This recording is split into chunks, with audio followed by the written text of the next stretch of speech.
So. All right. All right. So we're going to go ahead and get started. I want to thank you guys all for coming. We have Miss Jennifer Carter here with us today. She is and owns and operates Bashara Inc. Did I say it right? Bashara Inc. And so through Bashara Inc., she has three. Three. Oh my goodness. 3 preschools across Southern California. And for those of you guys that don't know who I am, my name is Lakeisha Cobbs Hayes. I am a behavioral health owner out of Southern California. I have 4 clinics.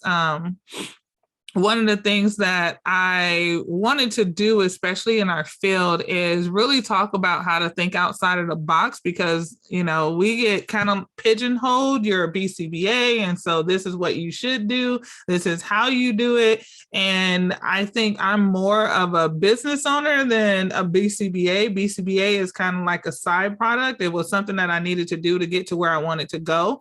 And so for me, it was really apparent once I started my business that I needed to make a change as to how I wanted to run my business. So today we are talking about beyond the box. Now, how many of you guys actually feel like you've been put in a box? And that is the only thing that you can do. Go ahead and drop that on in the chat if you feel like you've been pigeonholed into this box and you are trying to scratch your way out.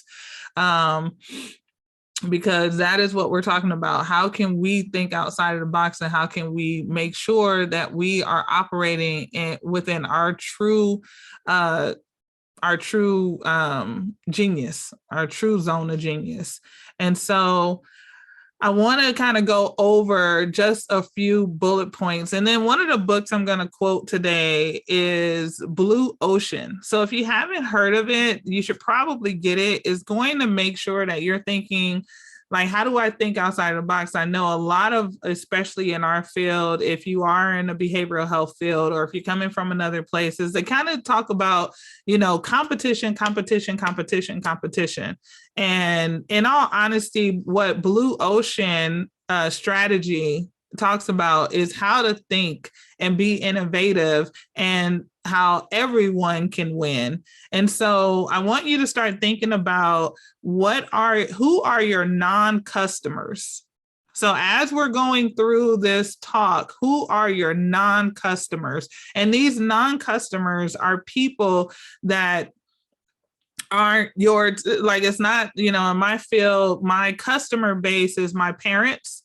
And then, you know, as a byproduct, you know, their child and or the adult that has disabilities. However, who are my non-customers? Who else can I reach with the information and knowledge that I have? And that is who we're talking about today. So here's a few key points to keep in mind. One is we want to look for untapped markets, right? These are population and areas that aren't currently being served by, in my field, I'm going to say behavioral health providers. So if you are not a behavioral health provider, then think of whatever field you're in. Who are you not reaching in those areas? And then expanding our reach to cater to those groups. So one of the things that, you know, I really look at, and when I was thinking, okay, I want to have a program that caters to children, but I also want to utilize my background in school. And that was really kind of like, okay, well, I came from the school district, so how can I put those two things together? I've worked with kids with special needs my entire adult life. And so how then can I move forward and be able to service both communities? And so what are some of the untapped markets that we're talking about when we're thinking about, you know, not necessarily ABA.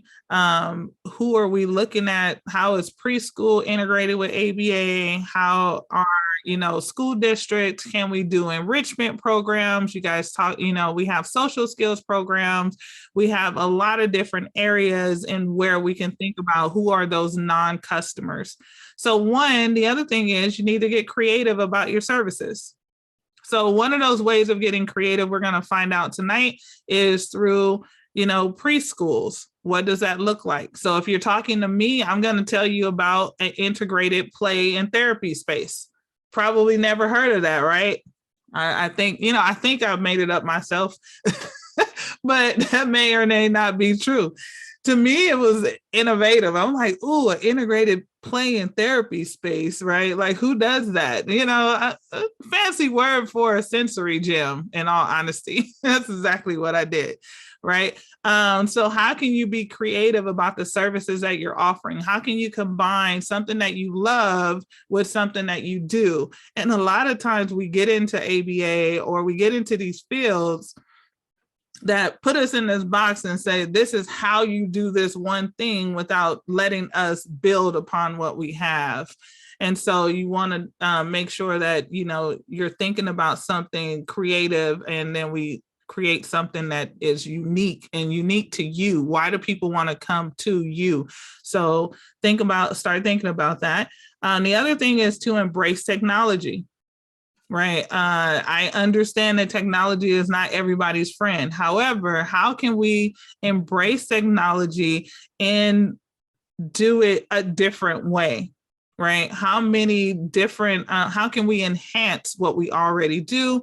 And luckily for us, I know it was prior to COVID. At least I know a lot of you guys that are in the behavioral health field, a lot of you guys we were all pigeonholed in saying you had to do therapy as a, in home or in clinic, and you couldn't do telehealth. Well, that mold got broken because they found out that we absolutely could do telehealth.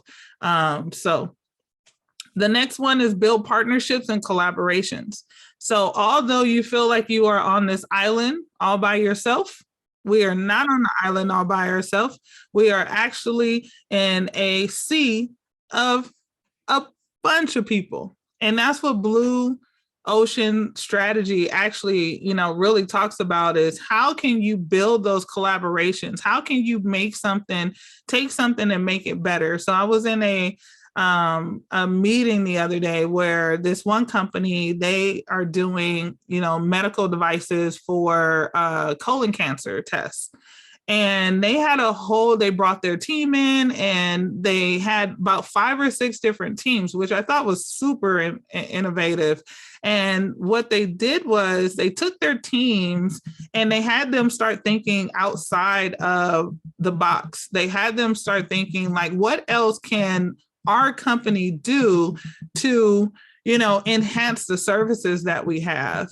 And so that was an area in which, everyone was looking at. And so we had to judge, like, which thing was most innovative, which I thought was so unique, because they had about 6 or 5, I think it was like 6 different programs. It was six different programs where it was just totally off the market. It wasn't their thing that they did, but it would actually generate another revenue, another community. It like attached to their values, so that was really cool. But they were also talking about collaborating and partnering with multiple companies, partnering with electric companies. They were talking about partnering with, other CRM programs. They were talking about partnering with, just a bunch of different areas. And so have you thought about partnerships? And I was speaking to one of my who is this person? Look, one of my mentees this morning, I'm like drawing a blank. And we were talking about, she was saying that she wants to get a location and she wants to get a clinic. And one of the things that I said is, do you have to? Can you partner with a preschool? Can you partner with, a sensory gym? Can you partner with another entity? Can you utilize their space to provide services there? And all of the services do not have to look the same. So I definitely want to take the time to have you guys be bold and take risk. This is going to be my last point, and then I'm going to turn it over to Jennifer. So the last point is be bold and take risk, right? Innovation and thinking outside of the box is a bit scary because people question you and they have a lot of things that you should not be doing. Well, here's the thing. There are no should nots, right? Everything is a should.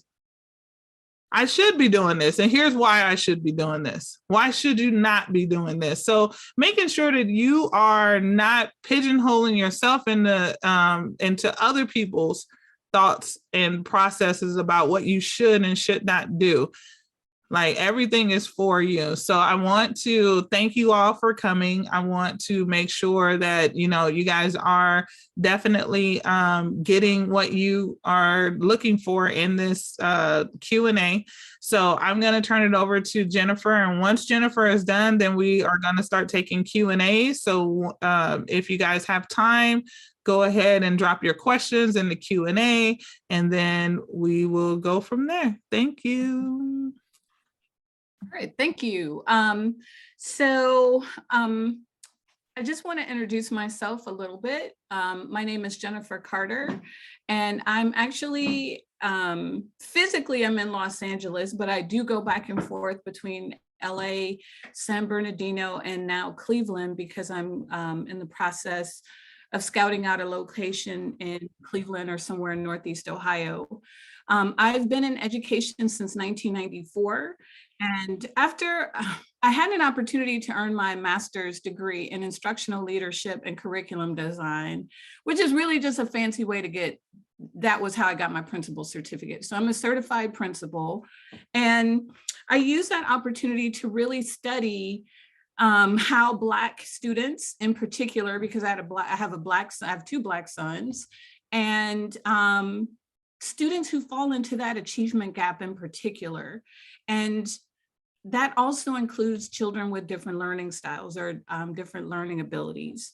So I did that for many years. And then in May 2018, for a story that can be told over tea or coffee or some kind of other adult beverage, I found myself becoming a preschool director.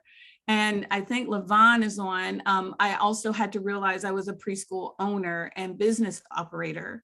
And so with COVID, I had to figure out some ways to keep my center open and to make sure that at that time, the 10 employees that I had were not out of a job, and the 100 families that were part of our community were not without a school. So I had to learn to be a business owner really quick. And so we grew into 3 schools. We do a pretty brisk amount of business. Our newest school just opened this week. We have 1 school in San Bernardino, 1 school in Los Angeles. Our schools, if you would like to take a look at our Instagram, it's at Oak Tree Learning Center or at Oak Tree on Slauson. And we specialize in curriculum that is experiential. That means it's hands-on. So it's very much what you are currently doing.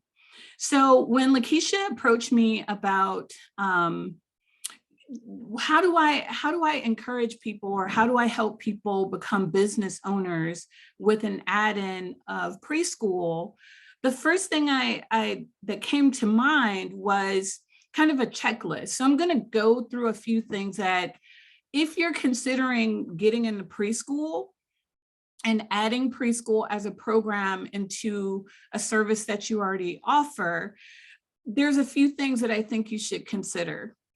The first thing is that there are some really significant problems in preschool through college education that involves neurotypical students as well as neurodifferent students. And so there's a few things that I think, if you are a savvy and informed business owner, that one of these things you will put in your sights and kind of focus on as a way to develop a mission. And I'll just run through these quickly. The first thing is there's a glaring, and I would actually even say rather repugnant, gap between neurotypical learners and learners who are not so, in addition to Black Latino, and lower income students. There's as much as a 150-point gap in math achievement between students with learning differences and behavior differences and Asian and white students. And that is persistent. It's growing over time, which I find pretty astounding. The second thing is parents just don't have the skill to be able to support kids. They don't know what to do because that is not their field of study, and they don't have support and resources. The next thing is a lot of teachers are either very new or on their way out. And so either of those ends have their own unique challenges in helping address those achievement gaps. School leaders like principals and superintendents, because of politics and dealing with COVID policy and all of the wraparound services and school shootings, they really don't have the time to deal with numbers 1 through 3. So they don't have time to deal with achievement gaps, gaps in parents' learning, or to support their teachers, especially with students with behavior differences. And then lastly, schools don't have connections. So when I went to school, there's someone from Cleveland, so they will know this. I went to an East Cleveland public school. East Cleveland is kind of divided. There's half of it is up the hill, and then half of it is down the hill. I lived up the hill and there were schools down the hill, and they had very, very different personalities. Now there's almost like a monolith among schools. Schools don't have a personality because they're not really deeply connected to communities. So those are 5 glaring, those are ground balls. If you are approaching adding on a preschool program to your services with the specific and distinct focus of one of those 5 areas, you're already ahead of where most people are. Most people offer generic services that are meant to just help children with autism or behavior challenges or, whatever the category is, but not a global approach that typically will help support what kids experience when they go to school. So picking one of those things and starting with a mission that addresses one of those problems will give you a pretty decent step ahead in terms of market. Once you have a mission, then my recommendation would be the second step would be to investigate licensing. Every state has special licensing for preschools. There are specific ratios, specific college education courses, specific requirements that people must have in order to own and operate and work at preschools. Even if that's nestled into a program that provides behavior support, in California, they're a little gangster. They stand outside of people's houses and see how many kids go in and see how long they stay. And if they deem that you're giving childcare, they can shut you down no matter what kind of facility it is. So that's something to be mindful of, is that you should investigate state licensing. And there's a list of things that are part of state licensing. The next thing is there's the funding source. Unlike what you currently do, we don't have a strong funding stream. Typically, most of our funding comes from state, county, or parents. And so to understand how each of those different segments work and to devise a strong financial plan so that you stay financially viable, you have to investigate some of the funding sources. There's different things like alternative payment programs, which is really strongly connected to the welfare to work program, which, if you're a prehistoric teacher like I am, you'll remember when that first came online back in the Clinton years. It's a program that will give money to parents who are working so that they don't have to pay for childcare out of pocket. There's a way to tap into that funding to make the childcare portion of what you do more affordable. The next thing I would say is that you would want to get really involved in the ECE community in your local area. There's tons of different groups for people who are involved in early childhood education. There's the biggest one is Child Care Aware, which is a national program. You can take a look at their membership, the policies that they're working on, which are state by state policy, because, and this is something that you might want to investigate. Some states are trying to fold childcare into the K through 12 program, which is what we have in California. Some states are trying to integrate or offer childcare as completely separate. And so you would want to investigate and understand the public policy and laws in your state to see if it's viable for you even to try to crack that nut. In California, for example, there's now free childcare for children who are 5, 4, and soon to be 3 years old. And so people who are operating in some certain areas in California are finding extremely, extremely difficult to get decent profit margins for their program, for their salary and for their staff salary. The last thing I would say is you have to investigate a really good program that focuses on teaching pedagogy or like teaching strategies, curriculum, and then how you assess curriculum, because academics are extremely important in preschool to help close the achievement gap and to get students prepared to go into K through 12 education. It's really, that's where the foundation happens. Those of you who serve children who are in elementary school, if you could create a program that uses a curriculum that is like a scaffold for children K through 12, you have an extra bonus because you would be working on the social and emotional and behavioral challenges while also giving a pathway to academic support. So we use at Oak Tree, if you take a look at our Instagram, it mentions May for Pre-K, which is meaningful assessment ready experiences for children. And ours is a hands-on program where we just did, well, actually they're working on right now for Community Service Month, which is in recognition of Martin Luther King Day. They're going to do an art gallery and have a silent auction and then use the proceeds to pay for different materials at our school. So it's all experiential. They're learning how to write by writing invitations. They're learning colors by doing the painting. And so it's really a specialized program. And so, I want to speak just really briefly about collaborations. There are a number of preschools who are doing fantastic work no matter where you are. There's a cap to the number of kids that can be at a preschool. So adding your service really does enrich and provide a revenue stream for the preschool and then also for you. My facilities, the capacity is 60, 100, and another 100. So that altogether, I can have 260 kids. So I operate in communities where there are literally hundreds of thousands of kids. So I don't hoard my information. Many childcare providers feel the same way. There's no reason to hoard because you're capped at the number of people that you can invite into your center.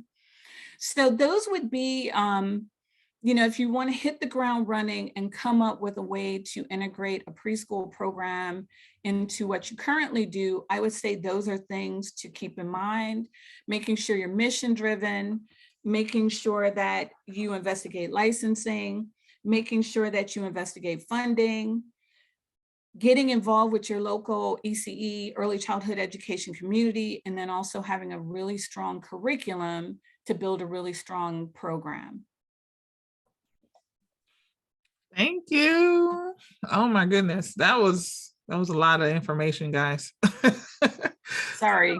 Oh, no. I think that it was perfect. So let's go ahead and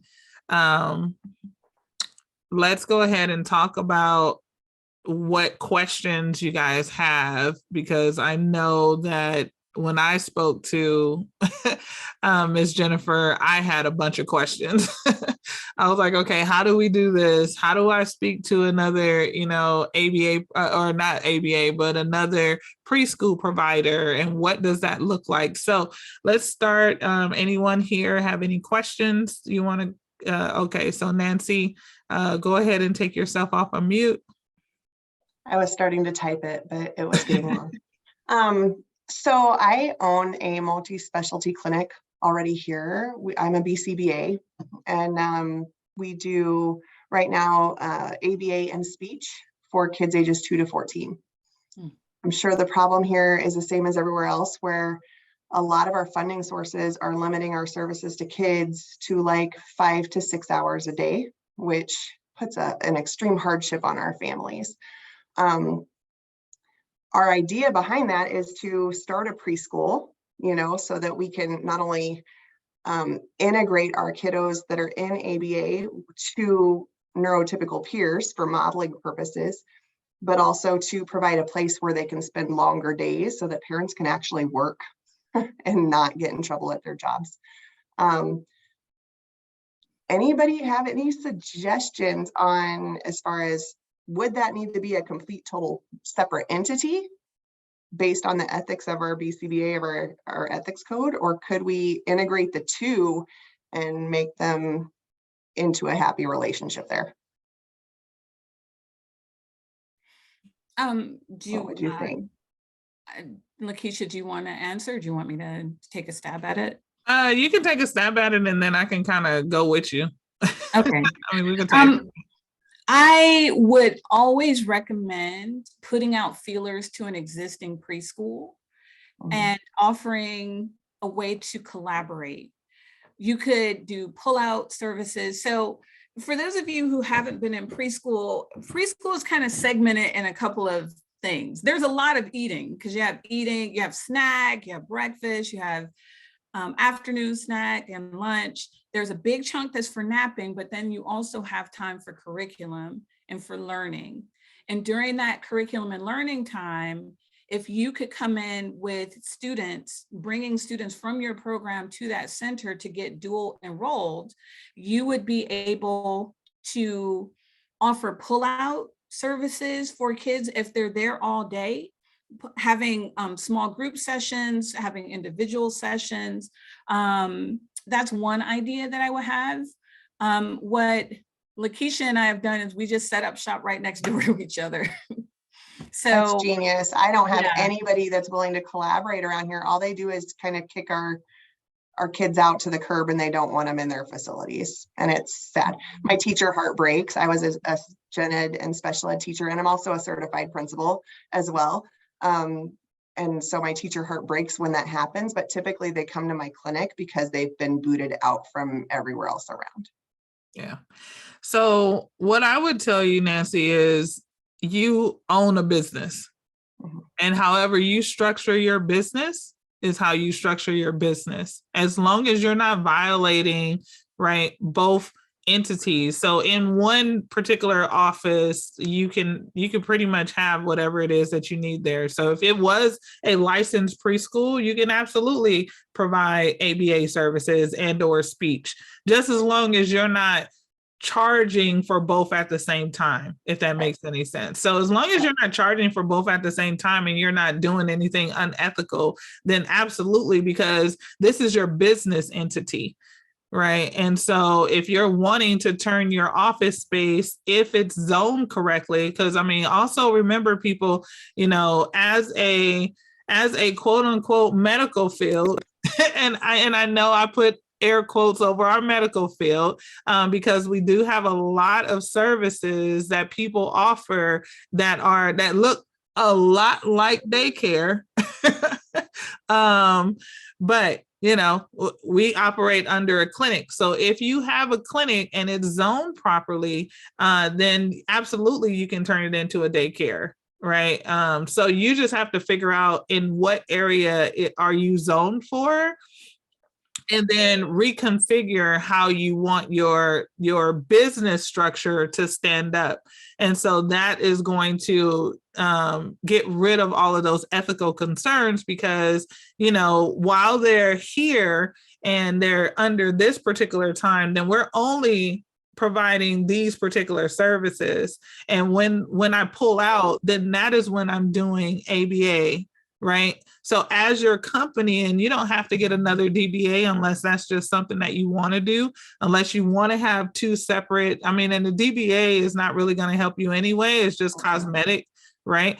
So if you want to have just a protection of your assets, then you may want to, then you would get 3 different licenses, right? You would have your building license, right? And that will be its own entity. You would have, your preschool, that would be its own entity. And then you would have your ABA clinic, and then that would be its own entity. So if you wanted to separate it like that, you could, but you don't have to, because it all operates under whatever your business structure says. This is how I run business.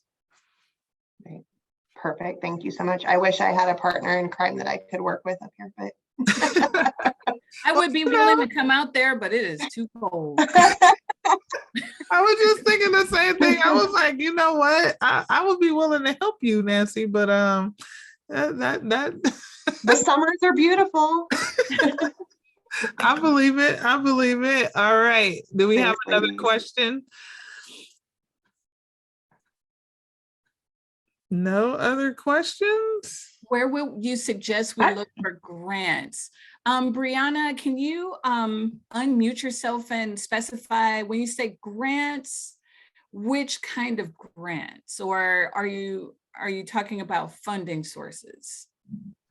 Yes, I think I'm talking about both. I work for a church and we're reestablishing our childcare center. And it's going to be ages 0 through 5. And so I know one thing that we're looking for is just making sure that we can keep everything funded, especially with us being a nonprofit 501c3 organization, with at-will giving being our primary source of funding. I'm just trying to see if I can, branch out there and just collect some funds that we can put towards this project. Well, there's, what state are you in? I'm in California. So there's quite a few things that are happening in California in terms of grants. There is something called the Low Income Minor Repair Grant. There's the Low Income Major Repair Grant. There are different collaborations you can make with your local alternative pay organization. So depending on the county that you're in, we're in San Bernardino, it's called Child Care Resource Center. In Los Angeles, it's Child Care Resource Center in Los Angeles also, but they also have pathways. There are funds through the Inflation Reduction Act that are available.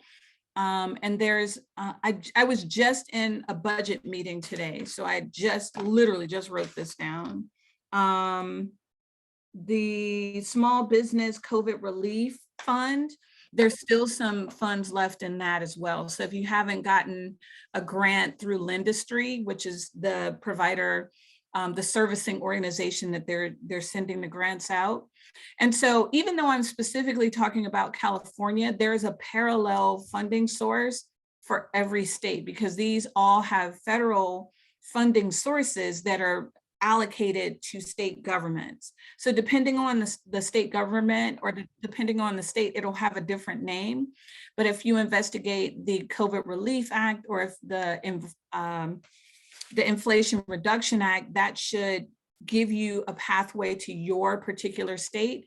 And then also Child Care Aware has a resource page for different organizations in each state that do some of that work as well. Awesome. Thank you so much. You're welcome. All right, we have Brian who has a question. Yes, sir.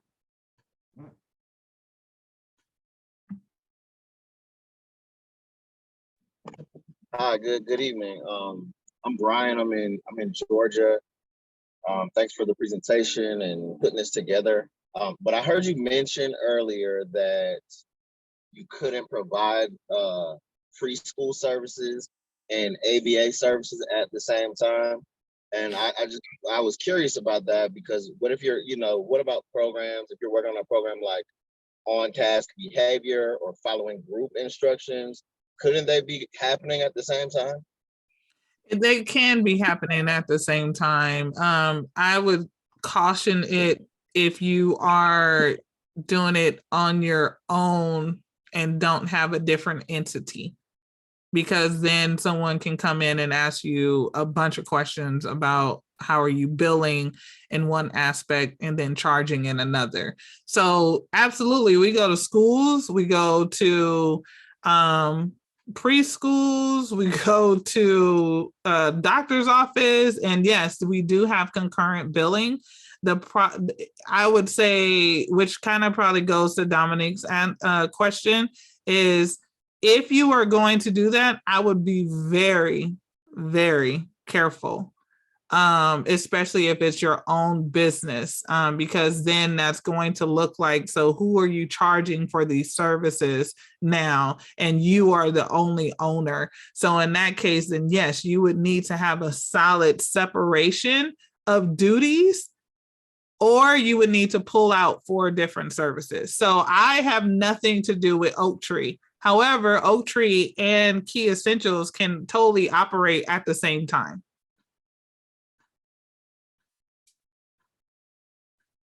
Okay, I get that. Okay, yeah. thank you. So then you start to get into kind of like some ethical concerns at that point, because if they come and do an audit and you are the only owner and it's under your business, then who are you providing services for at what time? So now it becomes a problem. Okay, thank you.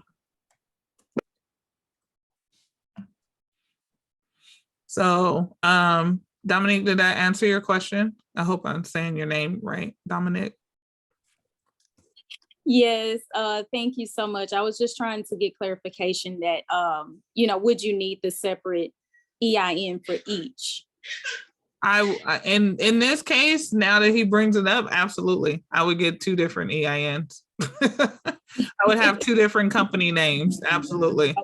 Okay. Because you don't want, I mean, it's still your business umbrella, so it depends on how you're going to operate.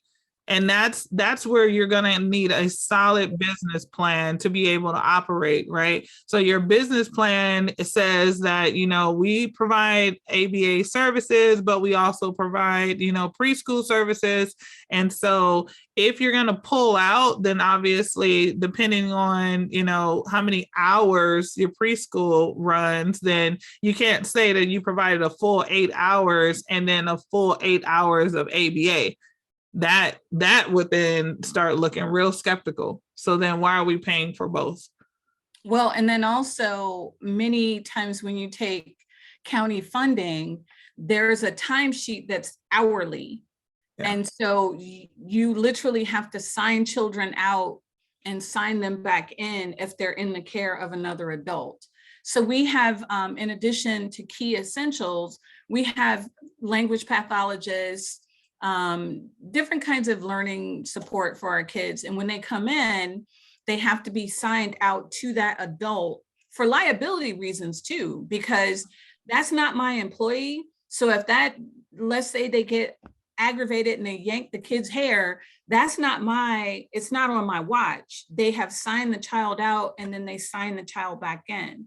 So it's the regulations that the stickiness of the regulations you can get into, it makes the most sense to have a separate EIN for each element of your business. Yeah. Thank y'all so much. No problem. Anybody else have any questions? All right. If the same owner has both EINs, is it okay to provide 8 hours of preschool, 5 hours of ABA at the same time, billing under separate EINs? So I think it kind of goes with the same question. So I think the way that, and Jennifer, correct me if I'm wrong, you get a set number for, if that kid is there for 4 hours, then you get paid for the entire 4 hours. Like there's like, is it kind of like school? How does that work? Because that would be the question. It depends. Well, So it depends, right? Because of COVID, there's legislation, and again, that's how you know, that's why you got to know your policies, right? There was legislation during COVID that anyone on my roster, we would get paid for. So we were able to get paid for holding their place. Before COVID though, let's say John came to school at 8 and he was with his behavior support person from 12 until 2, we wouldn't get paid for 12 to 2 because they have daily rates, hourly rates, monthly rates. And so if they're not there for a certain number of hours, which I think it's 6.5, if they're not there for 6.5, they default to an hourly rate. So again, you could find yourself in trouble if you have 2 separate entities, or you're just one organization, and you have, like, people are going to ask, how does this timesheet match up? And it just really is going to depend on the state you're in and the stringence of, of the state that you're in, and your licensing and alternative payment people. Some of our folks really scrutinize the time cards and say, well, I see that this person, and they get like picky. This kid you get reimbursed for a full day if they're there 6.5 hours. This child was there 6.32 hours. So this is hourly rate. And so we use a digital sign in and sign out. So the times are pretty precise, and they are pretty picky about that stuff. Yeah. And unfortunately, if you are in error and they audit you, they have access to your account. They can just pull the money out. They don't have to ask you. They can just grab their money back. So keep that in mind. Yeah, I don't want that. No, we don't have those issues. They will ask us for their money back. Don't get me wrong. But yes. But I mean, and it's the same, if you don't have that continuity of care. So even when we go into the school districts with an MPA, where the MPA pays us, not necessarily insurance, because now insurance, and then depending on the insurance that we have. So I know for us in, California, our biggest insurance is IEHP. And so within IEHP, they have a continuity of care. So they're like, I don't care where that kid is. If they need services, go provide services. Well, everyone knows that TRICARE is not having not any of that.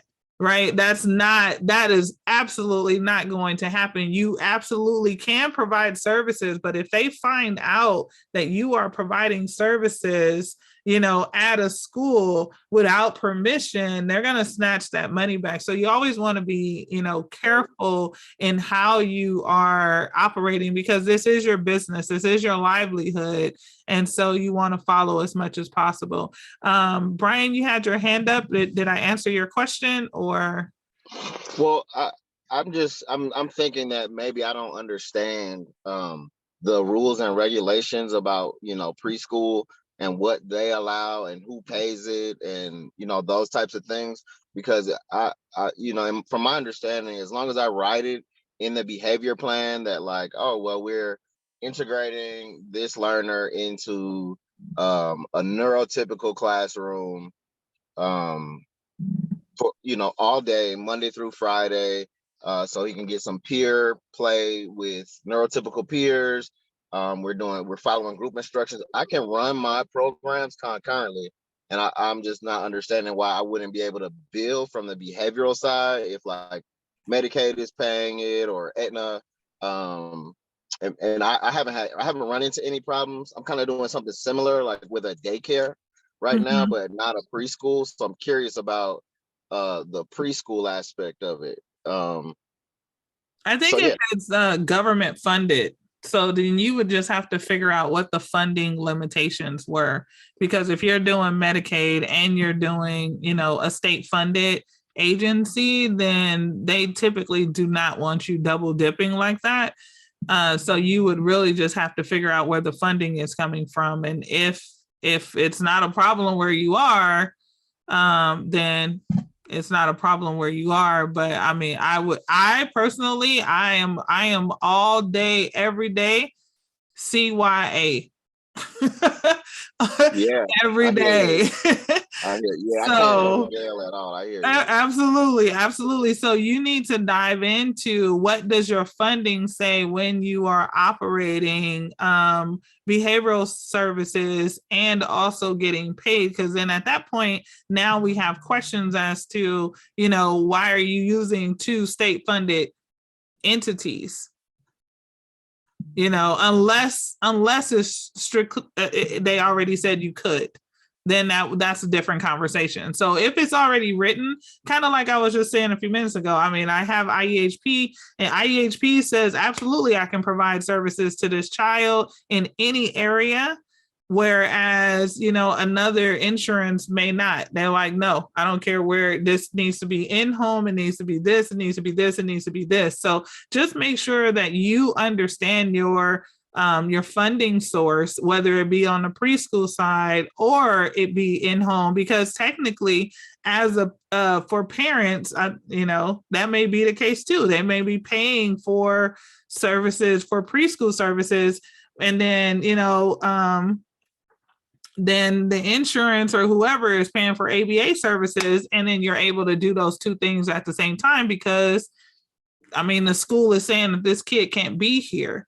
Now, if you are the same, if they don't understand that you're the same company, then it's probably not going to be a problem, right? I mean, in my mind, if you're two separate companies, but if they know that you're the same company, they're going to have a problem double paying you. I would just say, kind of along the lines of what you're explaining, for my purposes, preschool and daycare are the same. And that's just a me thing. That's not a regulation thing. Licensing covers all childcare, whether it's a daycare center, preschool, anytime that there is supervision of a child that is not a parent, that can be regulated by state licensing. We just don't have a daycare. I've been an educator for 20 something years. I don't know how to just hang out with kids. So if we're together, we're learning, right? So in terms of that, for this purpose, they're all the same. But really understanding the rules around your funding. If it's parent pay, I would say a really good, clear schedule where this is their preschool day and this is their schedule for pullout services might be good enough. But if you're taking any money that's from a government agency, whether it's state, county, or federal, I would say have a separate entity. Unfortunately, you know, this isn't going to make anybody happy, but yes, it's kind of it's just anything, right? It's a lot of paperwork. We have two separate brochures, one for, well, we have three because we have alternative payment from the federal, the county, and parent pay. So we have different brochures so that each entity can see the payments they're paying us, and our timesheets will match that. So I would just say being really, really clear if you're taking any money outside of out-of-pocket money from anybody, whether it's insurance, alternative payment, county, or state. Just as my accountant says, behaving professionally and having a lot of insurance, you know, it's that. Yes. It's that. Yes. All right, Miss Nancy, yes. You're muted still. Sorry. You mentioned TRICARE, and that brought up another question. TRICARE is one of those that doesn't allow any services in schools, as we know. Now they're not allowing really in the community either without a very, very specific part of the treatment plan. We have another funding source that does not allow school, but allows community. Have you found that funders on the behavioral side of things that allow community but not school, have they been okay with you serving within the preschool daycare setting? It really depends on the funding. It depends on the funder. It's pretty much what I've seen. So there are funders that I refuse to take because I don't take TRICARE. right? I don't want to jump through all of the hoops. It doesn't fit my business model, right? And so I need to have flexibility within my business model. And that for me is key. So you'd have to decide, especially where you are, who's the funder that's going to pay out, obviously, better rates, who's the funder that actually is your clientele, what kind of market research have you done just in the area, and then that's going to determine what clients you do or don't take. And I think that's going to be like key to, do we take this individual because they can't go out in the community? And part of our program is that we go out into the community on Thursdays, right? So this client can't come. And whether that be preschool, daycare, or, insurance funding, I think you as the business owner have to decide, this is how I want my business to run, and then find the people that can accommodate your business. Because if they don't, then it's going to be a headache, because little Johnny has to stay, but Susie can go. And then it's just creating chaos because maybe you can't split the staff. And, so you just have to figure out, okay, look, this is what we're going to do, or this is what we're not going to do. And I would say that kind of goes back, and Sam Jones, I see your question. I think we're answering that as well. That kind of goes back to what I was saying about your mission. If you're really targeting being a community service, or you're really targeting helping kids in elementary, or you're specifically helping working parents, once you really narrow in on that mission, you'll find the appropriate partners. I always call it like finding your tribe, it's, or a lot of people say like finding your family of choice. It's very similar, like focusing in on your mission and why you're doing the work, and then you'll identify the funding partners that are most appropriate for the work that you're trying to do. Thank you.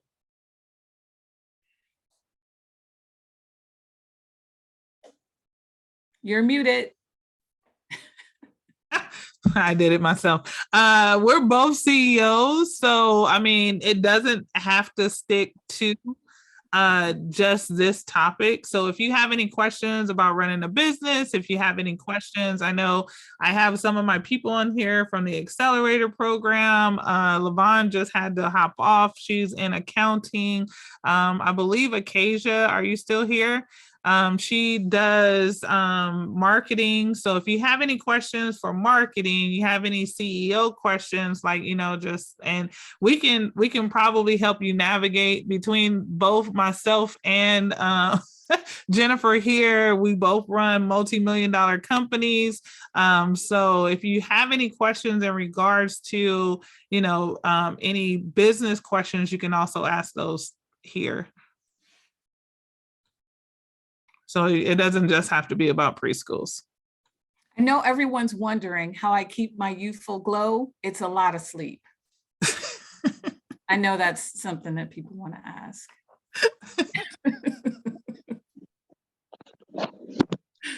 I have a question about curriculum, but the youthful glow, the sleep and the youthful glow is helpful too. So thank you. Do you use like culturally sensitive curriculum, or do you use multiple curriculums? I know you talked about the hands-on curriculum, which is great for children that are on the spectrum, but do you recommend using a culturally sensitive curriculum? And that's the first question. Go ahead. I would recommend using our curriculum, to be honest.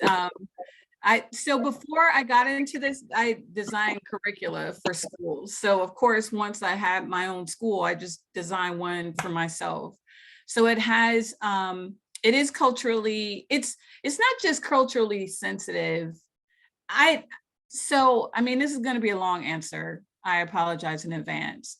I kind of don't want to approach it like cultural sensitivity, because we interact with so many people that it should just be how you interact with people. So we have themes every month where so this month is community service and recognition of MLK. Next month is Black History. March is Women's History. Earth Day. The kids make their graduation. So in May, we prepare for the graduation. They write their songs and do their backgrounds and backdrops and costumes. June, we have a Founding Fathers picnic. Summertime, we have a summer curriculum that ends in a fiesta that celebrates Latino heritage. We have a community day where we invite community partners. October, we do a trunk or treat. November, we do Indigenous Americans. And then because I love Christmas, we do a holiday play in December. So everybody is represented, you know. It gives us a real opportunity to normalize every type of person. So it's culturally sensitive, but not, I mean, you know, it's reality. I think it's reality, you know, because so my staff, we have 2 white ladies, 1 Native American, 2 Central Americans, 1 South American, 1 Black lady, no, 1 Black lady. The fact that you can remember all of that. And someone from India. I was like, there's something else. We have an actual Indian person from India. So there's no way that we can be responsible and not acknowledge that kaleidoscope of people, you know. So our curriculum really affords an opportunity to have all of those people represented. So our curriculum is called Meaningful Assessment Ready Experiences for Pre-K, and it's available on Amazon. So what I can do is give, maybe we can do a link to the curriculum. Yeah, you can put it in the chat if you want. I don't have it handy. I've been caught flat-footed. I'll give you my email and you can just ask me and I'll send you a link. All right, so I do not want to mess up your name, but no, you do not need a license for a clinic. Your clinic operates just like a medical facility.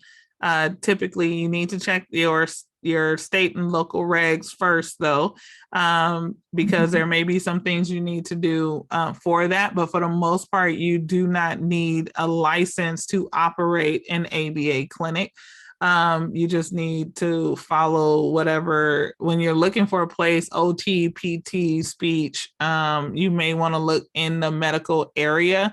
You definitely do not want it to look, I mean, you can have it look like a daycare, but I wouldn't advise it.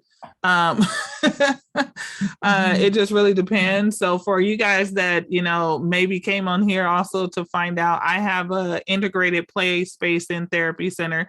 So we do all naturalistic teaching and we provide open play throughout the day.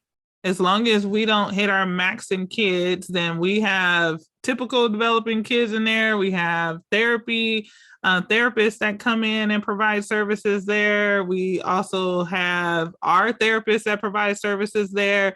And then everybody's just kind of either they're playing or they're working on something in one of the classroom is totally open. And so we have 4 different places. So I have we have sensory equipment in the space. I have like a big room where we provide services. So it just really depends. So that's one of the ways of thinking outside of the box and, you know, like how else can we service other individuals? We have birthday parties on the weekend, which also brings in, you know, revenue. We provide enrichment programs. I think I spoke about this about a month or so back. One of the things that, you know, you can integrate is you can have, you don't necessarily want to have to go through a preschool setting and you definitely love working with kids and you want to provide some kind of preschool service, but you aren't necessarily have the ECE units and whatnot, you can provide a Tiny Tots program and integrate Montessori and preschool curriculum and combine it with ABA. Like literally you can put a whole mesh together and provide a tiny tots program for 2 to 3 hours a day. You can do a mommy and me class. You can do an after school program where you can do art therapy. There's like a bunch of different ways to expand on what you know, and you can either market it to typically developing people or neurodiverse people. So it just really depends on how you want to run and operate your business. So where's a good spot for policies and procedures? Are there specific ones you once needed? How do I make sure they are compliant?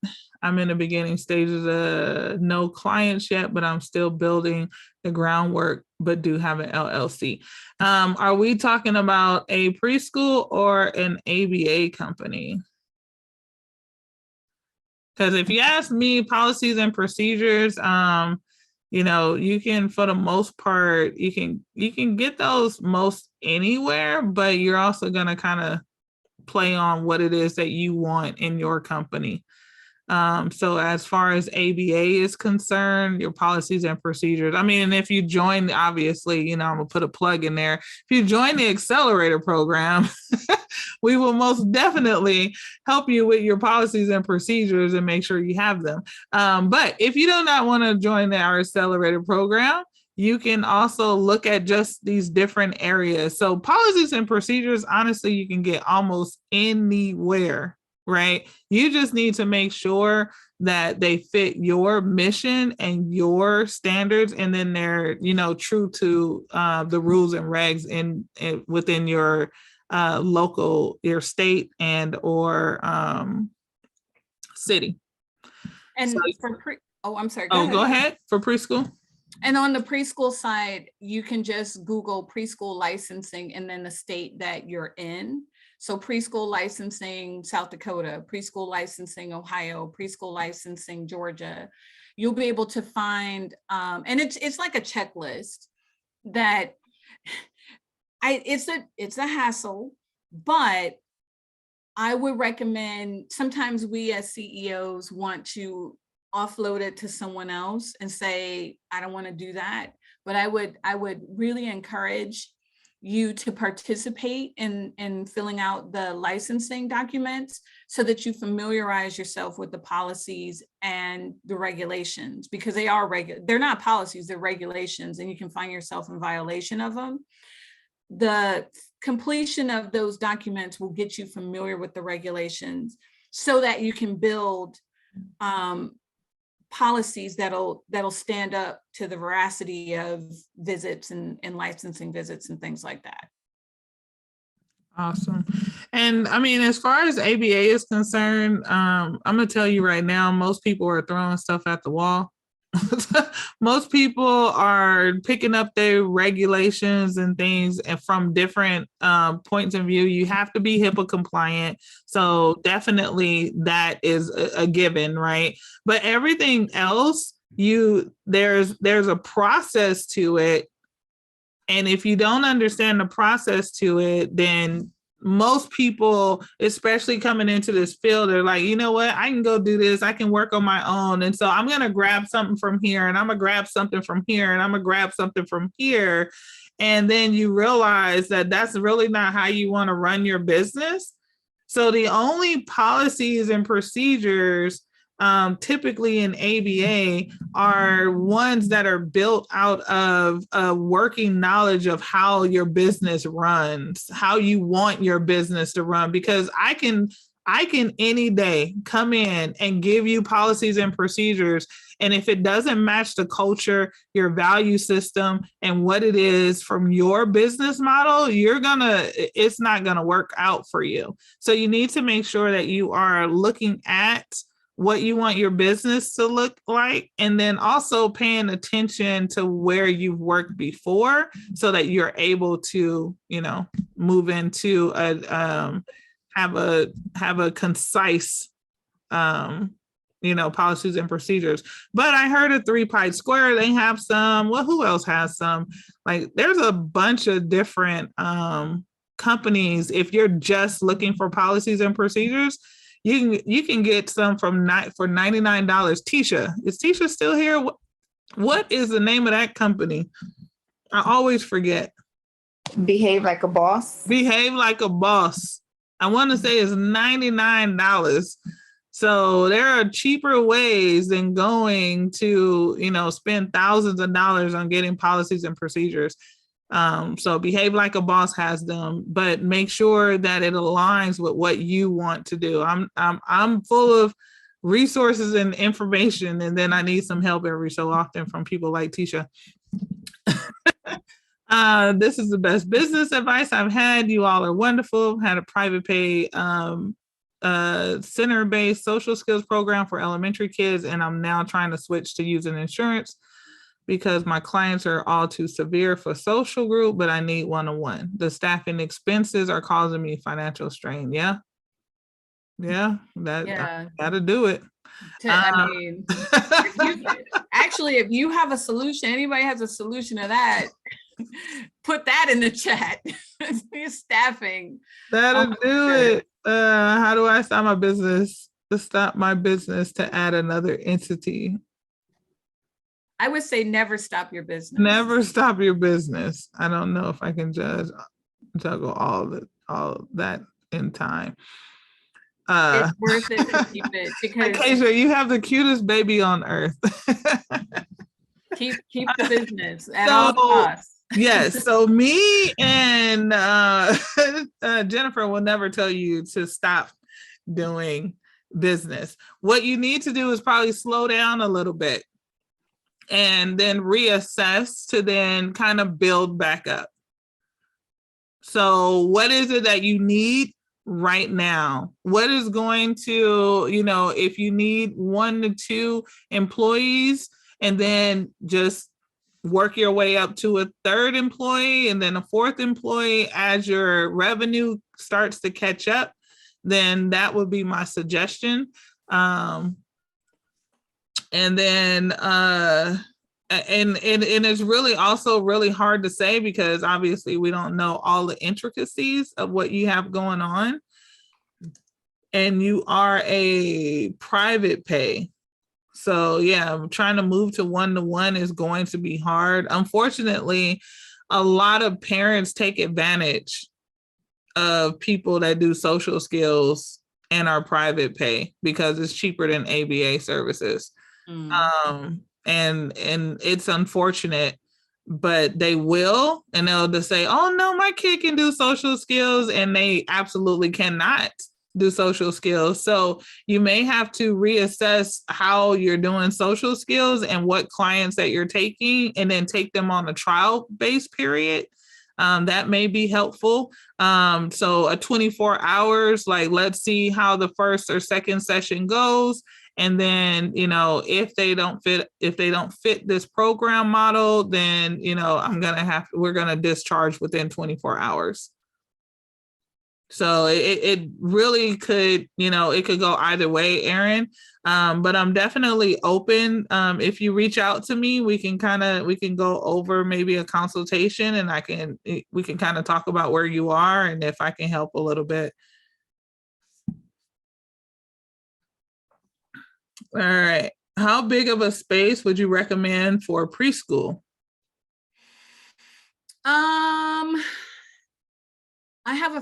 It depends on where you are geographically.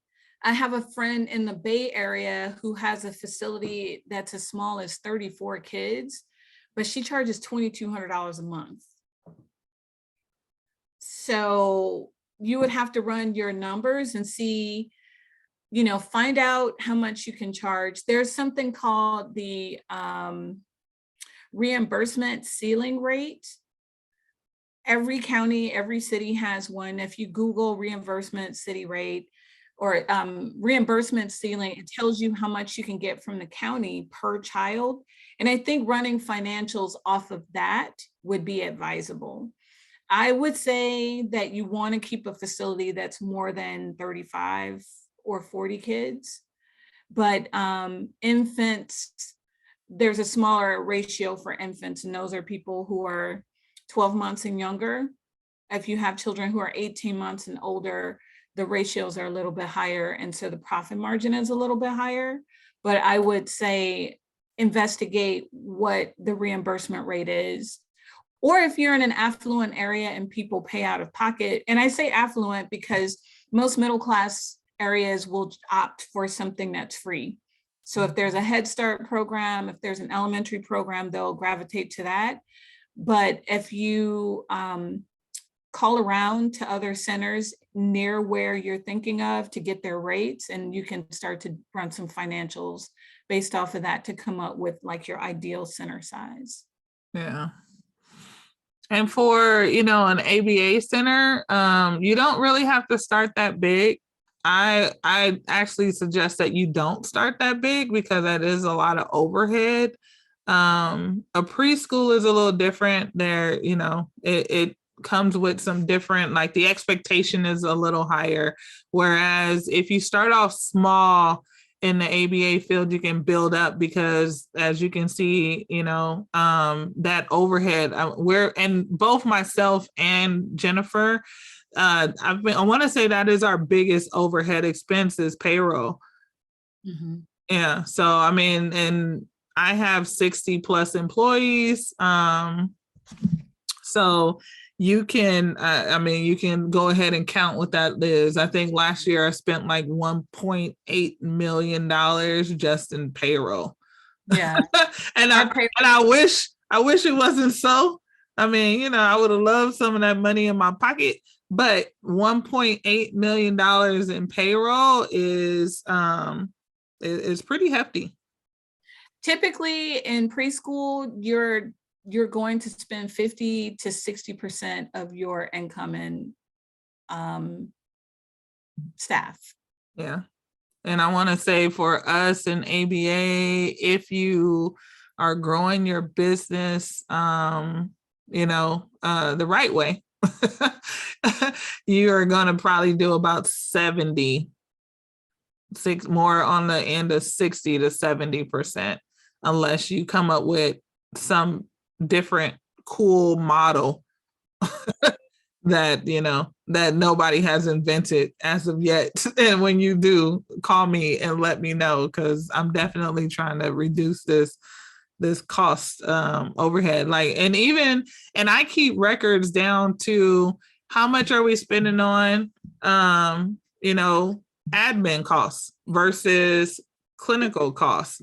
So if my admin costs right now, I'm admin heavy, but that's also because I'm wanting to grow. But maybe a year ago I wasn't. My admin cost was 12 to 13% of my overall payroll costs. Well, now my admin cost is about 20% because I'm gearing up for another change. I'm gearing up for another, shift.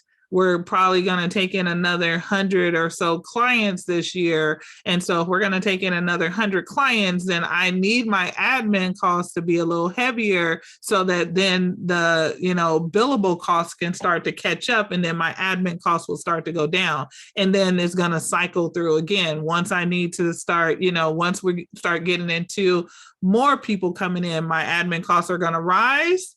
We're going to kind of regulate a little bit, and then my billables are going to kick back up again. So you have to know where you are within the business to be able to make those shifts and understand what's normal and what's not normal. Mm-hmm. I agree with that. And depending on where you are in your business genesis, you will have, like last year, we opened a center and expanded 2 programs. So we took out loans and we paid out more than we brought in, so we operated in the red last year.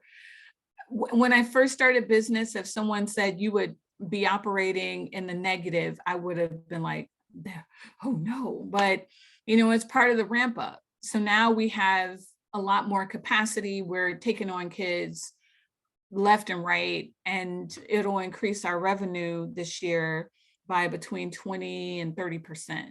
Yeah. So last year's deficit will be this year's profit. Yeah. And sometimes, as much as people say, don't take loans and don't do this and don't do that, don't listen to what other Take a people loan. are saying. You need to do what you need to do for your business. You did not get into business to, play safe. If that was the case, you could have collected your income at your job and stayed there. And that's not what we're doing. We're making moves and making money. And I can say every year that I've been in business, I've grown at least 50 to almost 100%. So last year in COVID, we did like 1.1, and that was in COVID. And the next year, right out of COVID, we did 1.7. So, I mean, just think, when that was a $700,000. What is that? What kind of percentage of growth is that? 70%? Maybe something like that. That's why I have a bookkeeper. I don't really do math either. But you need to make sure that you have some really good people on your side. You need to make sure that you are connected to bankers. You are connected to these people. Like, I have a whole network in California. We have like an autism association group. And the guy that is over that group, he calls me all the time and he's like, hey, Keisha, did you hear about this? Did you hear about that? How about we're looking for this? Did you go and you sign up? And I was having an issue because I am a minority owner. And I went when I first started, I thought, okay, well, I'll go to the biggest bank. I'm going to go to Bank of America. That probably was the worst decision ever I could have ever made, but I didn't know any better. Who was to tell me, hey, Keisha, go to a smaller bank? Now I'm kind of stuck at Bank of America, not stuck, but I don't want to move all of that money to another bank. Like, I'm not going to do it. That makes no sense to me. But when COVID hit and I needed a PPP loan, they didn't give me a loan. They didn't give me anything. They put in my application. It was like, boom, nope. It was, and then I tried again like 6 months later. It was like, boom, nope.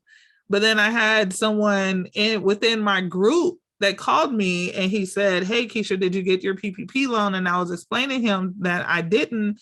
And he was like, all right, I'm gonna have somebody call. And when I got connected with him, there was this small bank, and this small bank was literally not even 30 miles from me. And he called the banker. The president of the small bank called me, and I had my PPP loan within a matter of a week and a half. Like, that's the power of connectivity. You need to be connected. Me and Jennifer, we're connected. If you don't do nothing else outside of this meeting, what you need to take from it is, how can I get connected to other entities? How can I get connected, even if it's across state? Where is the connection? Because those people are going to tell you, okay, yeah, that sounds like normal business practices. That does not. This sounds pretty cool. I think you can do this. And then that group of people are going to kind of be your own team of blue ocean strategy, right? They're going to be your own team. So when I need to, have a think tank, I have a group of business owners I can go to and be like, hey, I'm thinking about doing X, Y, and Z. Jennifer just called me, I think, a couple of months ago. And I was like, dude, no, don't you dare not pay that. You need to pay that because it's going to free up your time. And I want to say it probably was was it a good decision? It was a good decision, right? And I've called her and I was like, hey, I'm thinking about doing X, Y, and Z. And she's just like, okay, let's talk about this. What does that look like? What kind of revenue is that going to bring in? Where are you in this process, right? And so I wanted to at least, give you guys the opportunity to not be afraid to connect with other people. And, stay connected here. You guys, if you're not a part of the clinician, the CEO, I try to get those people in there connected, but our people on this line, I was very skeptical about actually doing this. I'm not even gonna lie, because our people are real, they like tear you down for no good reason. And you're just like, we need a tribe. So we need to stop looking at it as, one, we're not each other's competition. You know, Nancy is all the way in North Dakota. I'm sure I can be of some kind of service to her. Right? Like there has to be something more than just, us saying, "Oh, you shouldn't have did that. That doesn't sound ethical." Well, you know what? This is a business. And sometimes it's not going to sound like an ABA business. Why? Because I have to run my business like a business and not according to your ethical guidelines. Like that's not how this works. So can I stay within them? Absolutely. But do I need to make sure that business first? This business is its own entity. You are a BCBA, if you are a BCBA in here, or a business owner, or a preschool teacher, or president, or whoever else, that is not your identity. The business has its own identity. So always remember that. Yes. I mean, it really is. I mean, the BCBA just said it the other day. Do not put BCBA on any of your businesses. Why? Because that's their trademark. Your business is its own entity. You yourself are a BCB operating in that business. So stop treating your business with those same codes. It's not the same. Agreed. I look at it. So I had and Keisha and I talk about this all the time. I had a realization that I want to be really profitable because of the impact. So if at the end of the year, I make a $500,000 impact, I can start 4 more schools.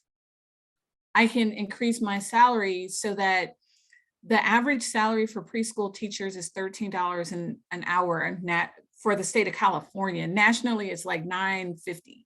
Wow. If I make $300,000, my folks can make not a living wage, they can make a professional salary.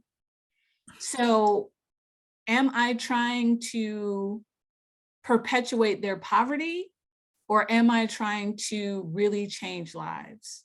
Right. And so you have to operate in a way that's going to change lives. Your life can change too. I'm not like, Scrooge McDuck, like trying to hoard all my dollars. I think that having a more, encompassing perspective will help you be motivated to increase your profits, because you can do more work. You can do more good. Absolutely. And before I answer Brian's question, I just want to piggyback off of what you said. People ask me all the time, why did you open up your ABA business? And I was just like, I opened up my ABA business because I did not want anybody else in this field to feel like I felt. I wanted to make a difference. Like I've worked in this field my entire adult life. Let me tell you something. These kids, these adults with disabilities, they're not going nowhere. But the people that work with them will. The people that come in and give their all and get beat up on a regular day basis and cussed out by parents and whatever else, those people will eventually fade away if we don't start taking care of them. And that's why I got into this business. That's one of the reasons why I have the accelerator program, so that you're not floundering out there by yourself, and making sure that we have a community where we can build on. And that's my purpose. Like, I feel like wholeheartedly, that's why I do this, which is probably why me and Jennifer really connect. And that's why the whole thing was about impact. What kind of impact are you making? Because if you're only here to make money and to say, you know what, I can pay those people less, then you're probably not going to ever make real money. Agreed. Brian? Yeah, my question is there like a way to conceptualize, or are there funds even for preschools that only service children with disabilities or with autism or something similar? Yeah, I mean, you could, licensing doesn't tell you who you can serve. You can, as long as you're licensed. And I think you might be able to augment how you operate by having the behavior support there. So yeah, you can absolutely do that. And when somebody actually asked earlier, can you have like half day, preschool and half day, ABA services? Absolutely.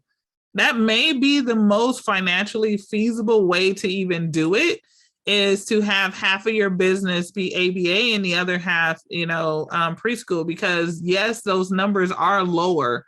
So I have a higher return rate than Jennifer, but that's also because, now we're doing a specialized service.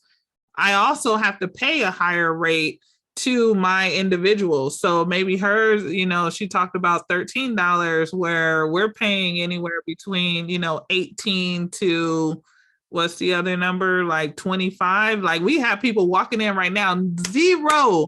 When I tell you zero experience, asking for $23 an hour, I am shook. What? You have no experience? Are you kidding me right now? But that's where we are right now. So coming in, we don't have those things. I would disagree, because we have those same people ask, and we don't hire them.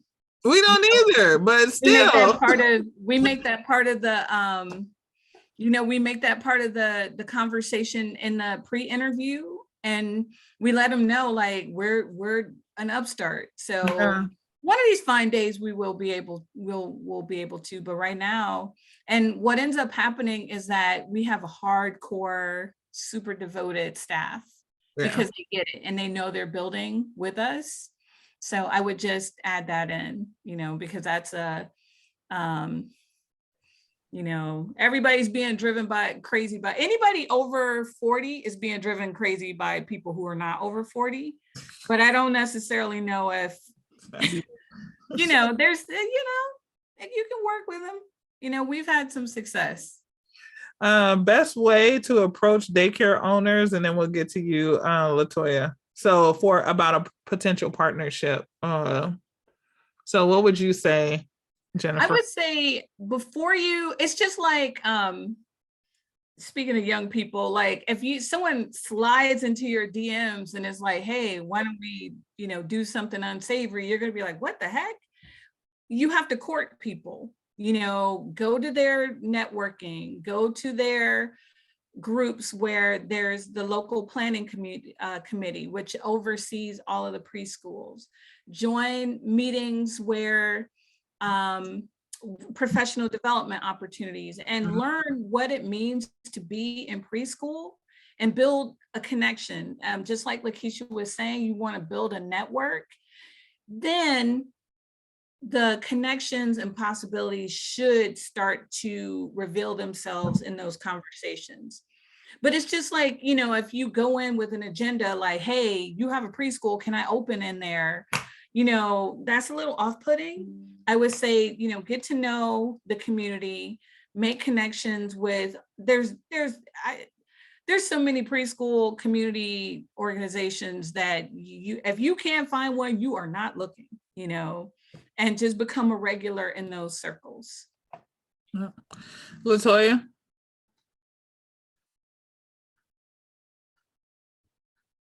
Oh, sorry about that. What I was going to say, and it's probably going backwards. Okay, good job. Is to kind of piggyback on not competing with those ridiculous salaries that are being requested by these RBTs. I remember when I first started, it was always like, every time you raise your rate, every time I raised my rate, it felt like they were raising their requests, and then I had another business owner that I would speak to about it. And she got to a point where they would just start coming to her asking for random raises. And when I decided to set it very clear what we were paying and how we were paying, of course, you're going to get a lot of people rejecting you. Like, no, I'm looking for 24 and 23. And those people who are looking for that rate, they're only looking for the next 50 cents raise. And those are not people who are committed to your organization. When you really start setting stones about what it is that you're offering, and you're offering a safe space, and this is something me and Keisha talked about in the beginning, and it has been something that I feel like why the people who are at my organization are core members is you're gonna get people who are committed to your company and committed to developing your company, similar to what was said earlier. So as you start casting your net, don't try to lowball people, because they do need to make a living and working wage. But on the other side about it is, don't also try to compete with these other companies, and have a real conversation with the RBTs who are looking for higher salaries.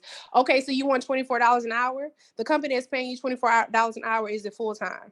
And 9 out of 10, it's not, because they can't give you full-time and $24 an hour, because that means they have to offer you benefits, And so if you want benefits, let me tell you how much these benefits are. And I'll tell them benefits for you hourly is about $6 an hour. You know what I mean? So realistically, I'm paying you more than they're paying you, because you don't have health insurance, and you can go to the marketplace and now you're losing money this way. And for those who are willing to hear that conversation, I find that they're realistic and they're really looking for something that is solid. I'm not going to talk too long, but that's my 2 cents. I agree. No, I mean, I think that's key, and it hits the topic, beyond the box, is how open and how transparent are you with the people that you're bringing into your organization? How much information are you providing them? And I think that's going to be key. Is I'm very transparent. Like, as you guys can see, I have no problem telling you how much revenue I make. Why? You can't take it from me. Right? Like you can try what's getting ready to happen. I mean, if $1 comes out of my account, I get an alert. There's no way you would get far. So, and if that is, that's where I'm at. And honestly, the other part of that is you can do it too. Let me show you how. This is not hard.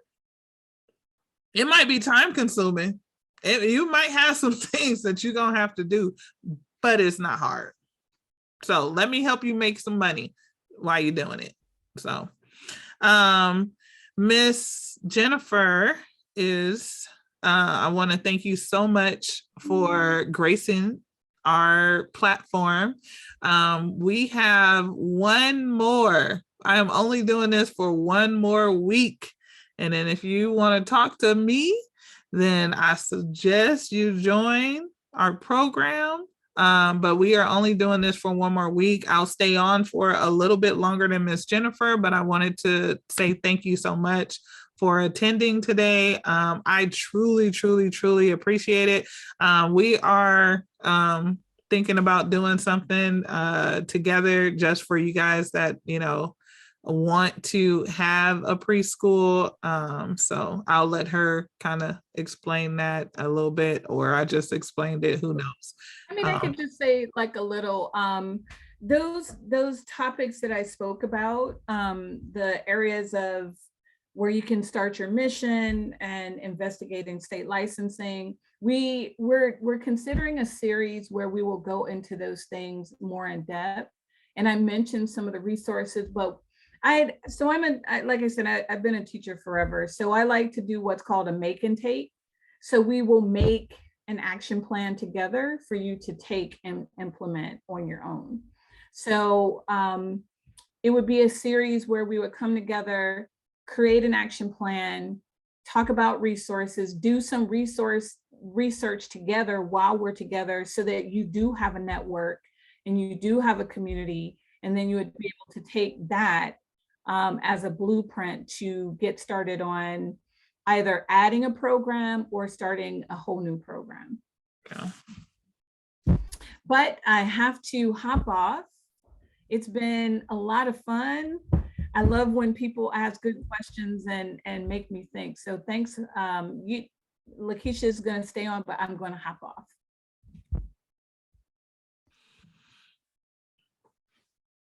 All right, guys. Did anybody else have any other questions? Need anything? Like I said, I'll stay on if you guys want to connect. If you guys just want to connect and, just have another partner in crime, you guys can email me or follow me at strategic_behavior. And then that way, just, either hit me up or just let me know. But if you can come off mute if you have any questions. I'm more than happy to stay on to see if you guys need anything. You leaving, Kasia? Bye to Aaron.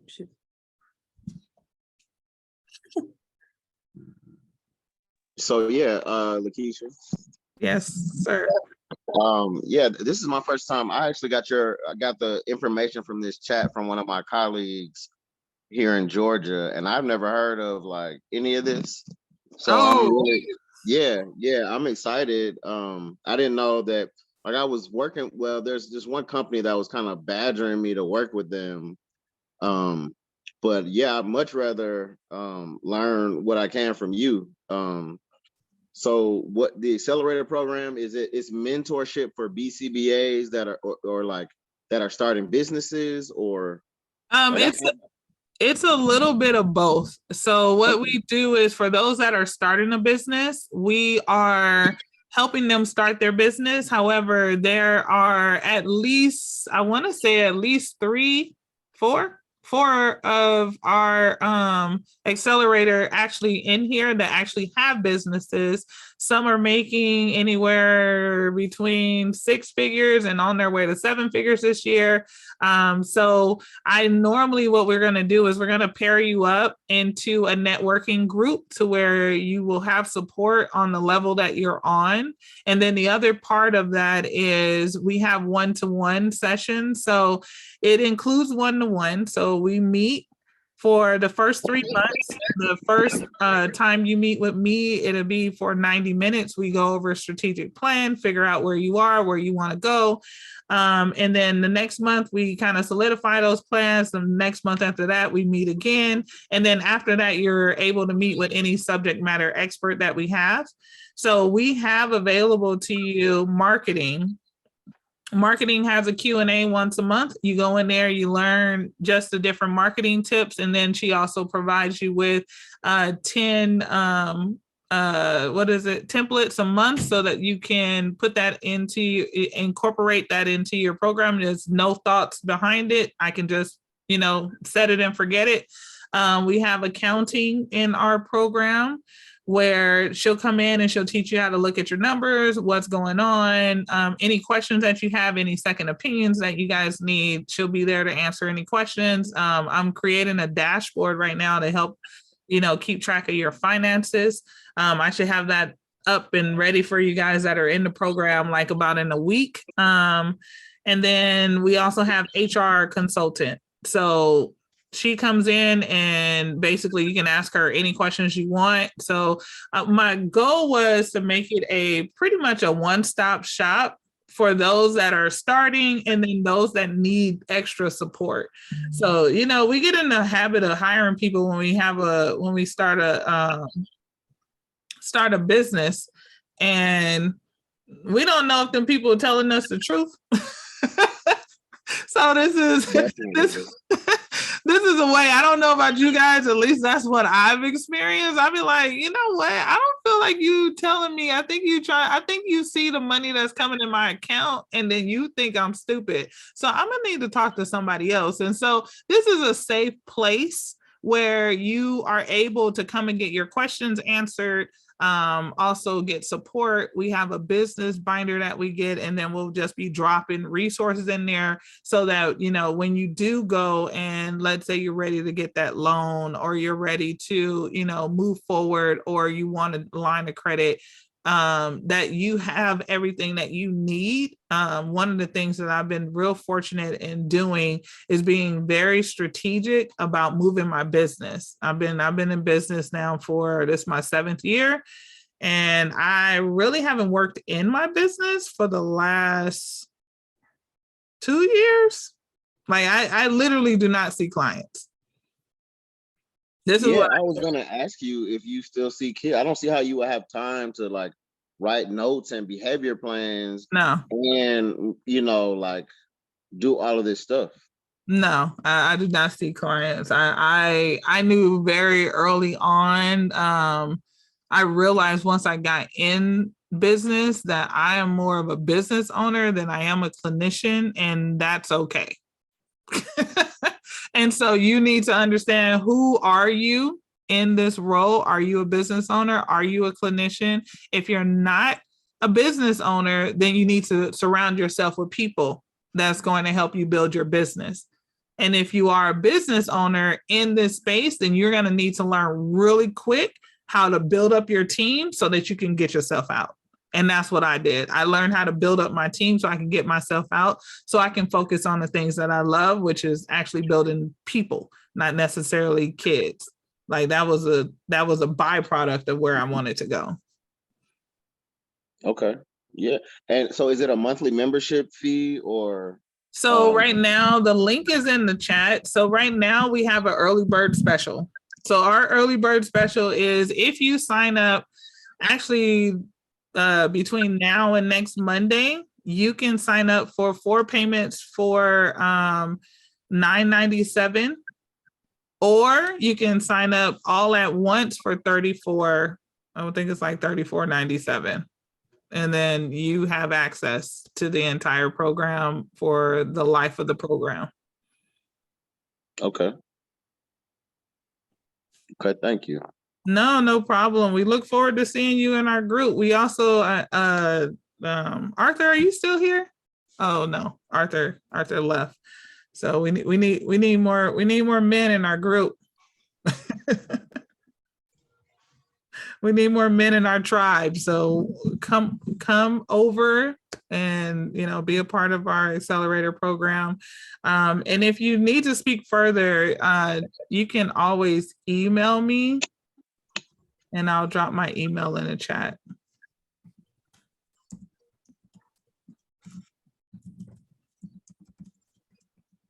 Also, there's a True CEO podcast that we have as well. She forgot to mention that. I did forget to mention the True CEO podcast. I dropped it in the chat as well. So you guys go listen. Okay. So is there anything else, guys? Yes, Lakeisha, this is Sharon Brumfield. I think Hi. I chat with you. I just received a message from someone from your office, and I will be signing up tomorrow for the mentorship program. I have Awesome. already licensed my business. I look forward to launch this business. And I think outside the box of ABA. We'll be doing something different that I see the need for babysitting. I work in ABA for 10 years, and I work in the school system as a behavioral specialist, and it always breaks my heart when the kids go home who take care of the kids. Yes. And there is a big gap for the niche, and it's only a few people venturing into babysitting for autistic kids, and my heart is there. I have not worked in the field for the last 5 years because of one of my kids is very ill and I have to quit my job to stay home. So I'm doing something that I can work from home, being able to be there for my son. So, I even look into social skill program, what I can do virtually. So when I found you, because I'm up at night researching, that's what I do. I research a lot. I think a lot. My kids always said to me, Mommy, you overthink, you think too much, but that's just being me. So I found you, and I didn't waste time. I want to connect to you. I want to learn from you. What can I do to make my business a success? So definitely I am on board. Well, I cannot wait. Thank you so much, Sharon. That is definitely a compliment, seeing as though you just found me yesterday. Yes. I appreciate it. Thank you so much. I definitely Tamisha Regal Behavior Solutions. She was like, Keisha, you need to get yourself together. Latoya is like, Keisha, you need to get yourself together. She was like, you guys, you have so much to offer everybody. And I was just like, our field is so, I cringe sometimes because people are so just, for us to do what we do on a regular basis and then feel like we don't have a tribe, that is so hurtful to me. And so for a long time, I was just like, no, I'm going to, I only worked with LaToya. I only worked with Tisha. I only worked with, Tamisha and I was like, you guys are it. Like, that's it. I'm going to work with you guys. And then, so with their encouragement, and they're all freaking killing it right now, 6-figure earners. Like I'm blessed to have such a tribe. I think you're being modest.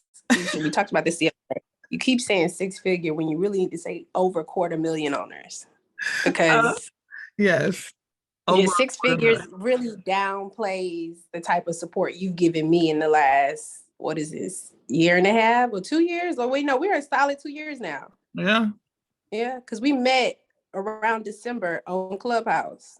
Yeah. And ever since then, and I'll just give my little testimony since we was talking. I'm Keisha's biggest fan, because when she met me, I was in such a rut, and what she's talking about is real. Like, I had BCBA friends who had businesses, and I would ask them for help. I asked them for support, and it was just like, oh, you got to find your own assessment, or you got to figure out how to build on your own. Like, they had something going, and they just wasn't given the knowledge. And I was about ready to give up at the start of my journey. And then God put Keisha in my life. And I kid you not, even when I was with her, I had a lot of avoidant behavior. I was doing ship, buying people groceries, if you don't know what that is. When I should have been working on my business, and she was there to guide me and realize there were more than one avenue to make money. And that I can make it happen with, at that point, my daughter, you hear in the background, I'm so proud of you, baby.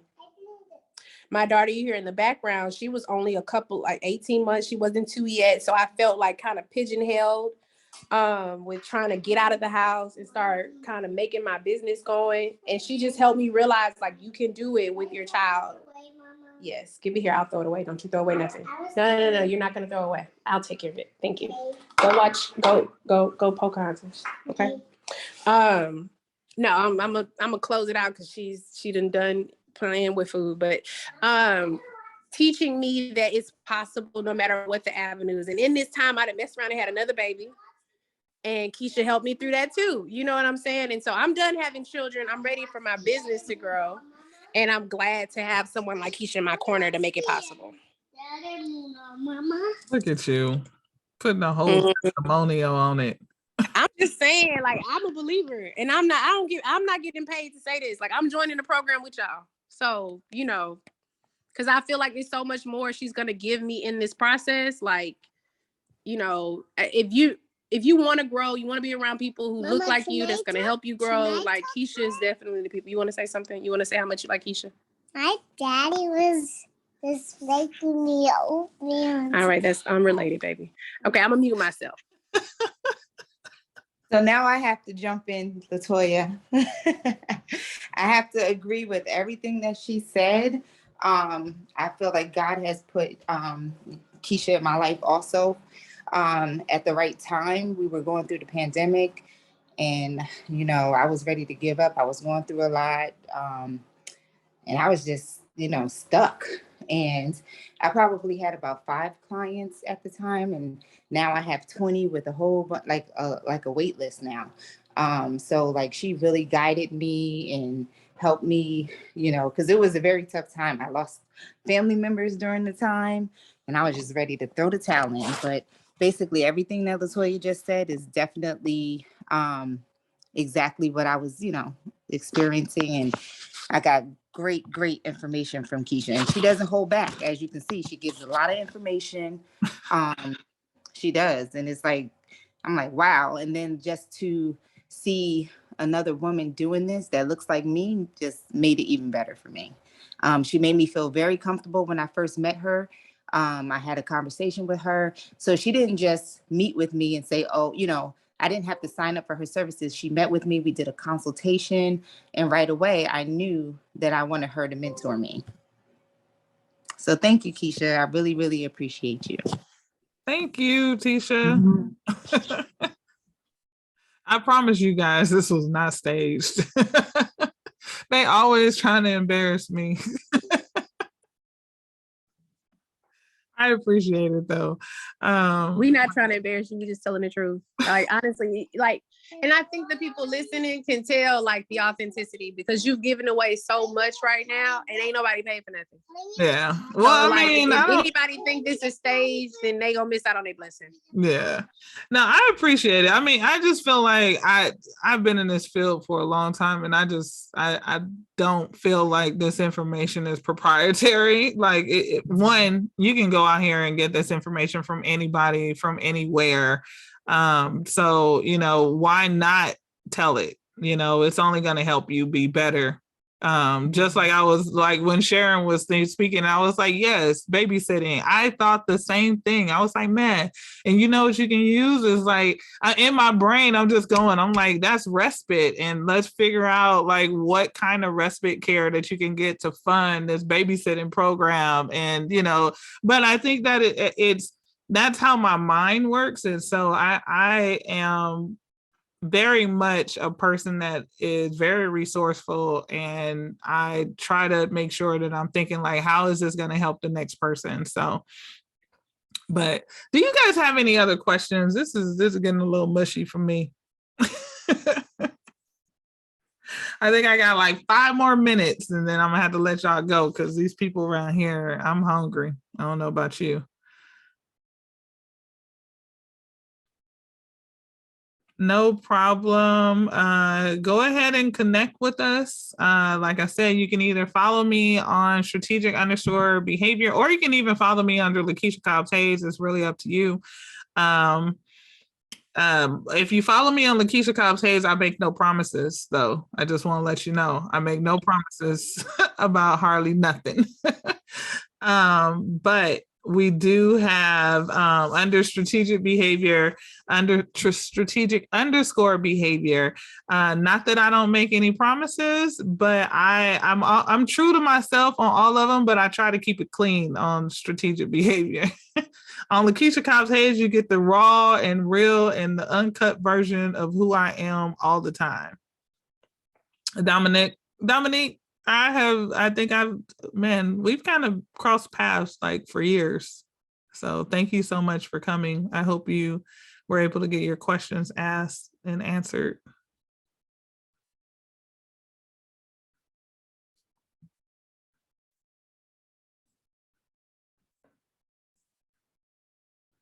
Yes, we do.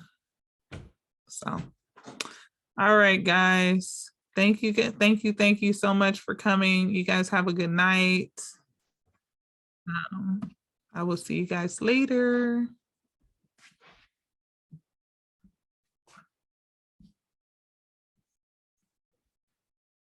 Laptop died. Oh, he was done. Nina, you came in. Oh, she took off.